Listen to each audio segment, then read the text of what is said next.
Quotations का क्या अर्थ होता है ये आज की इस वीडियो में सीख लेते हैं। कोटेशंस जो है वो कोटेशन का प्लूरल होता है, यानी कि एक से ज़्यादा कोटेशन को हम कोटेशंस कहते हैं। और कोटेशन का अर्थ होता है उद्धरण।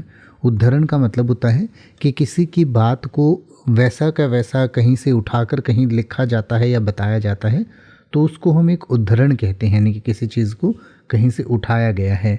हवाला, हवाला मतलब हम किसी चीज़ का हवाला देते हैं, यानी कि कहीं लिखे हुए किसी नियम का या कानून का हवाला जो हम देते हैं उसको हम कोटेशन कहते हैं। इसके अलावा इसका अर्थ होता है कहना, अवतरण, किसी विशिष्ट वस्तु का दाम या दर सूची, यानी कि किसी चीज़ का जो दाम या उसकी क्या हम रेट लेंगे, क्या देंगे, उसको भी कोटेशन कहा जाता है। यानी कि कई बार आपने देखा होगा कि किसी से हम कुछ खरीदते हैं तो उससे कहते हैं कि पहले आप अपनी कोटेशंस भेज दीजिए, यानी कि आप क्या रेट लेंगे, कितने पैसे लेंगे, क्या क्या सुविधाएं देंगे, उन सब की डिटेल्स भेज दीजिए, तो उसको भी एक कोटेशन कहा जाता है। एक से ज़्यादा को कोटेशंस कहते हैं।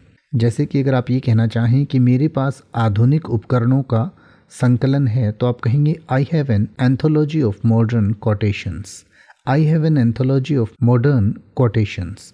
क्या अगर आप ये कहना चाहें कि दो छोटे उद्धरण मेरी बात को स्पष्ट करेंगे, तो आप कहेंगे two short quotations will illustrate my point. Two short quotations will illustrate my point.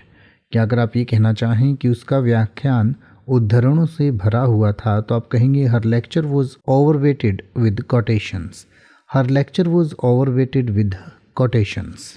अब आप ऐसे ही किसी भी वर्ड का मतलब हिंदी और इंग्लिश में YouTube पर सर्च कर सकते हैं। आपको मेरी वीडियो मिल जाएगी जिसमें आप बिना किसी फालतू बकवास के सीधा उस वर्ड का मतलब समझ पाएंगे। तो ऐसी ही वीडियोस को देखते रहने के लिए चैनल को सब्सक्राइब करें और बेल आइकन को प्रेस करें।